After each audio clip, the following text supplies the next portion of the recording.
Faster than a speeding bullet. More powerful than a locomotive. Able to leap tall buildings at a single bound. Look, up in the sky. It's a bird. It's a plane. It's Superman.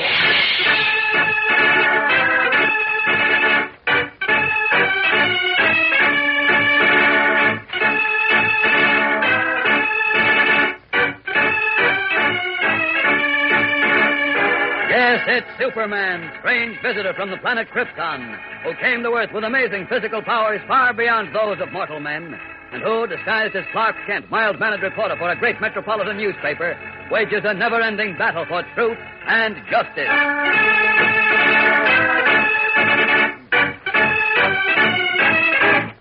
Today, after Butcher Stark had broken through the tight police net thrown around Metropolis, Superman finally catches up to him at a small suburban airport and prepares for a showdown.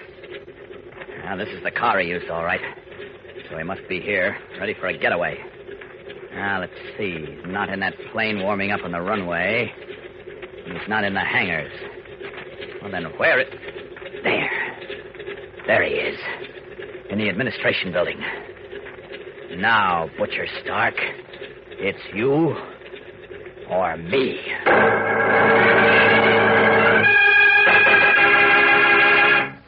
Gang, if anyone ever told you that you could put out a forest fire single-handed or stop a terrible avalanche in its track, you'd probably sniff and say, how could I alone stop a forest fire or an avalanche? That's ridiculous. Well, in a sense, you'd be right, because it would be an awfully tough assignment for you to tackle a full-blown forest fire or an avalanche that had torn halfway down the mountainside. But supposing you'd been on hand to step on the spark that would start a conflagration, or to hold back a loose rock that could roll itself into an avalanche. In that case, you would single-handedly have averted a catastrophe. You see, gang, disasters often build up from small beginnings, and many of them can readily be nipped at the start. But once let them get going, and you're in trouble for real. Now, that's the way it is with prejudice. It can start with just a word against somebody because of his race or his religion. Let it spread, and you could have a school or a town or even an entire nation divided against itself. So when you see a bully pushing somebody around or talking against anyone simply because of his race or his religious beliefs, think about that forest fire. Say to yourself, brother, if I don't do something about this spark of prejudice right now, it may be much worse when it hits me and mine. That, gang, is the only way to prevent the heartaches and the headaches that beset the people of a nation when it is divided against itself. Do your part to see that it doesn't happen here.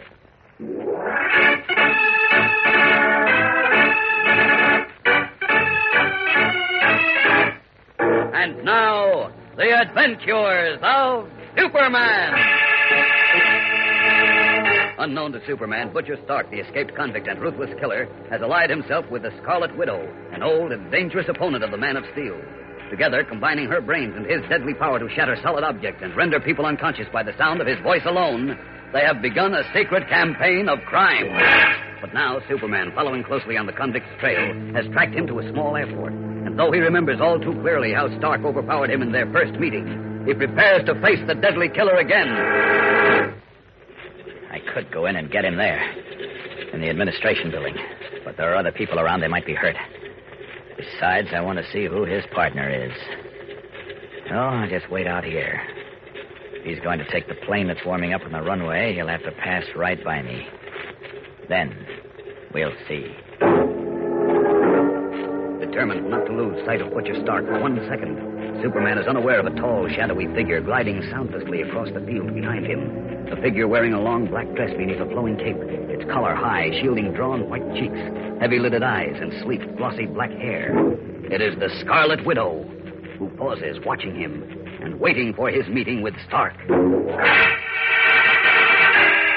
Meanwhile, however, trouble is brewing from an entirely different source. Far down the highway, Bruce Wayne, whom we also know as Batman, is having trouble keeping Superman's identity a secret from Perry White. Oh, hang it all, Wayne. Where in thunder did Kent go now? I told you, Mr. White, to that farmhouse there across the field. Well, why? What for? Well, he thought they might have heard or seen something that would give us a clue as to where Butcher Stark went. Ah, ridiculous. Come on. Now, where are you going? To that farmhouse to get Kent. He's been over there long enough to get material for an encyclopedia. But now, wait. There's no sense in going all the way over there. All right. I'll go alone. Oh, great guns. Wherever you are, Clark, you'd better get back here in a hurry or else we're in trouble.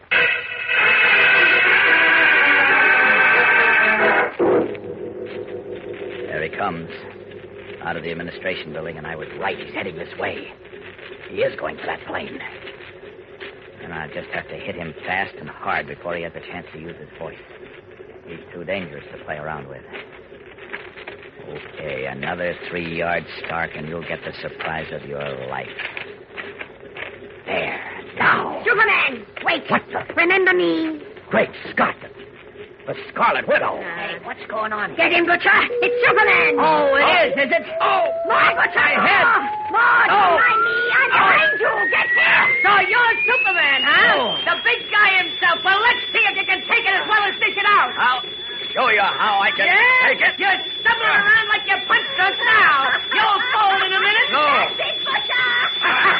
You want more, eh? Well, I'm glad to oblige. How's this?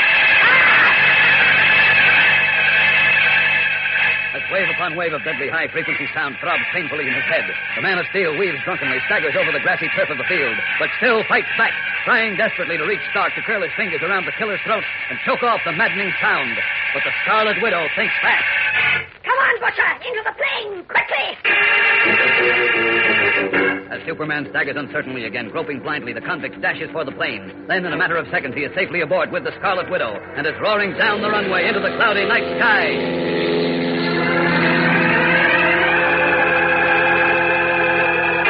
Utterly relieved of the overpowering pressure, Superman's ears continue to ring, his eyes to dance wildly. Realizing that Stark is escaping, he makes one tremendous effort to gather his senses. But when his mind is finally clear again, the plane has vanished in the heavy blanket of night. I've lost him. Butcher Stark has won again.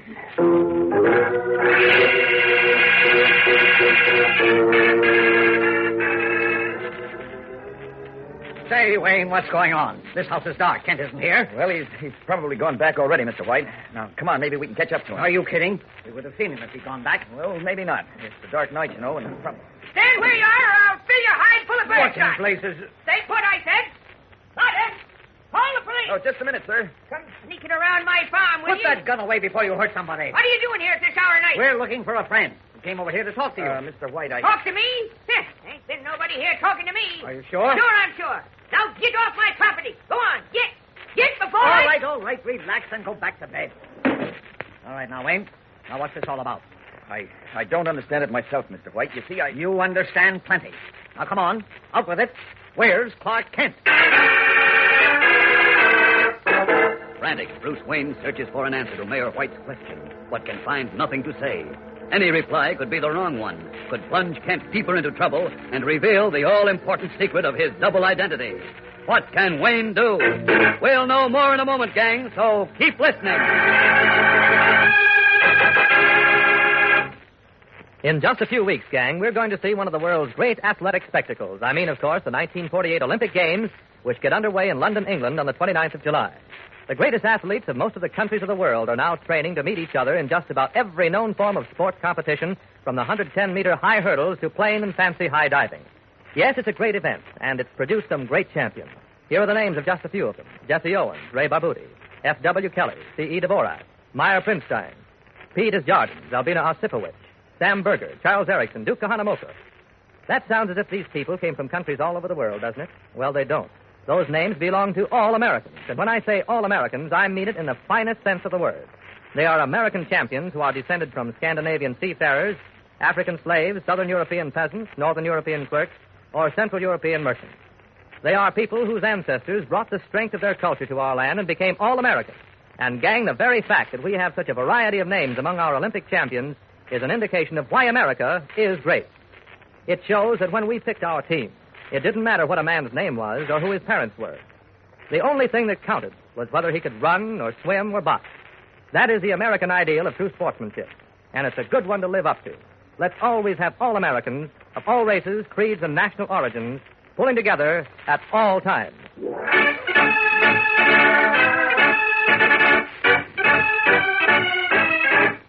And now, back to the adventures of Superman. With Superman gone in his fruitless pursuit of Butcher Stark, Batman, in his guise of Bruce Wayne, is having great difficulty in concealing his friend's identity as Perry White questions him sharply. Now, where did Kent go, Wayne? What's he doing? I don't know, Mr. White. Then why in blazes did you tell me he went to that farmhouse when he didn't? Now, look, Mr. White, I'm not Clark's guardian. I don't check up on him every minute. He's old enough to take care of himself, so forget it, will you? Forget it? Stand around here in the middle of the night, make a fool of myself, and I shall forget it? I certainly will not. Tense up to something, and I'll be hanged if I don't find out what it is. Here, what's all that noise about? Clark. Now, where in blazes have you been? Well, I told him you went over to that farmhouse, but the farmer said you weren't there, and so... Oh, well, no, I didn't get there. You see, What do I you went mean you didn't get there? What have you been doing all this time? I went down that way looking for a filling station or any place that might be open. I thought maybe someone might have seen Stark. May I remind you, Mr. Kent, that we have a perfectly good police department who are paid to do this kind of work, and you're not. Well, it was just an idea, Chief. You and your ideas. All right, I'm sorry. Come on. Back to the car now if you don't want to be left behind. Oh, sure left me in an awful hole, Clark. I know. Thanks for covering me. Get that. What happened? Did you catch up to Stark? Yes, I caught up to him, all right. And? I was speaking, Bruce. What? Yes. Stark's power is too much for me.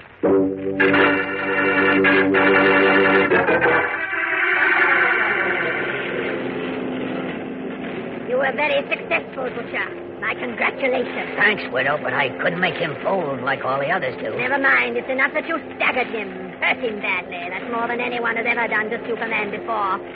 And now we're in the clear with $5,000 in this bag. When do we split it? You don't seem to understand. The money belongs to the partnership. We shall use it to finance our next undertaking. Hey, now, wait a minute. You must believe I'm not trying to cheat you. But you don't think we're going to stop at a mere bank robbery, do you? What's wrong with 500 grand? We're out for bigger things, Butcher. I make the plans, you execute them, and together we'll get the whole country in a stranglehold.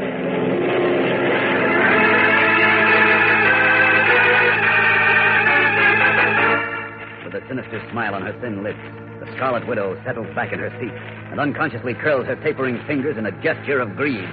Where will she and Butcher Stark strike next? And will Superman be able to catch up to them again?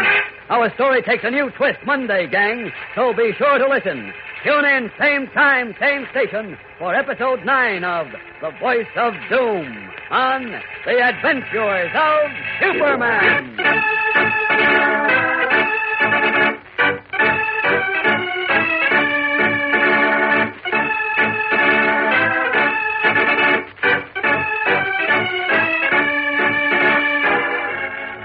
Superman is a copyrighted feature appearing in Superman DC Comics magazine and is brought to you Monday through Friday at the same time.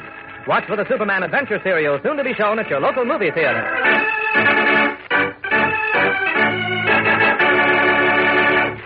This program came from New York. Stay tuned to your mutual station for Adventure Parade, which follows in just a moment. And right after Adventure Parade, you will hear Tom Mix and his Ralston Straight Shooters. This is the Mutual Broadcasting System.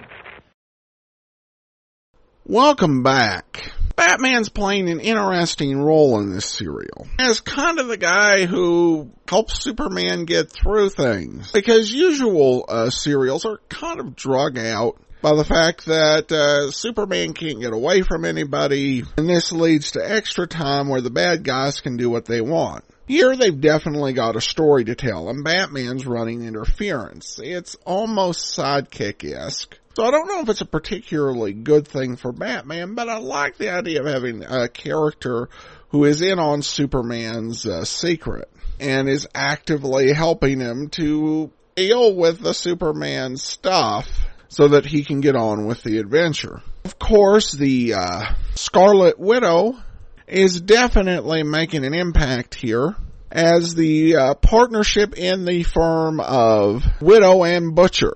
This show was a Friday show, and so it ends with Superman being defeated, in a sense that Scarlet Widow and the Butcher are not done yet, not by a long shot. And my only other thought is, I thought the factoids on snakes was actually pretty good and educational.